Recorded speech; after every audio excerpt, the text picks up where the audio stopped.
দেখুন নদী থেকে কিভাবে বালু উত্তোলন করা হয়। কর্ণফুলী নদীতে এটি একটি ক্যারেন দ্বারা বালু তুলছে। একটি জাহাজে হচ্ছে ক্যারেন, আর একটি জাহাজে হচ্ছে বালুগুলো উঠায় রাখতেছে। আপনারা বুঝতে পারবেন। এই যে দেখেন বিশাল আকৃতির সে ক্যারেন দিয়ে এটা নদীর নিচে ফালাবে, ফালানোর পরে আবার সেটা দিয়ে বালি তুলবে।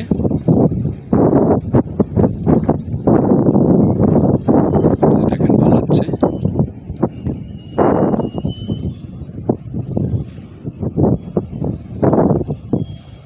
হ্যাঁ, ফালাই দিচ্ছে। এটা নদীর একেবারে নিচে পর্যন্ত যাবে, যাওয়ার পরে আবার তারা বালি লোড করে সেটা তুলবে। আমরা ততক্ষণে এদিকের একটু জাহাজের কর্ণফুলী নদীর যে জাহাজ, সে জাহাজের দেখে আসি আর কি। দেখেই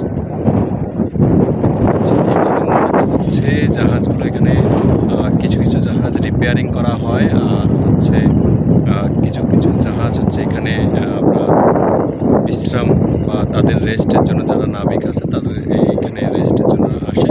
এবং এখানে অনেক কলকারখানা আছে, যারা সেই কলকারখানার বিভিন্ন মালামাল নিয়ে আসে, কিন্তু তাদের শিডিউল অনুযায়ী একটি আনলোড করা হয়। টাইম আছে, যার কারণে এখানে দাঁড়াই থাকে অনেকগুলো।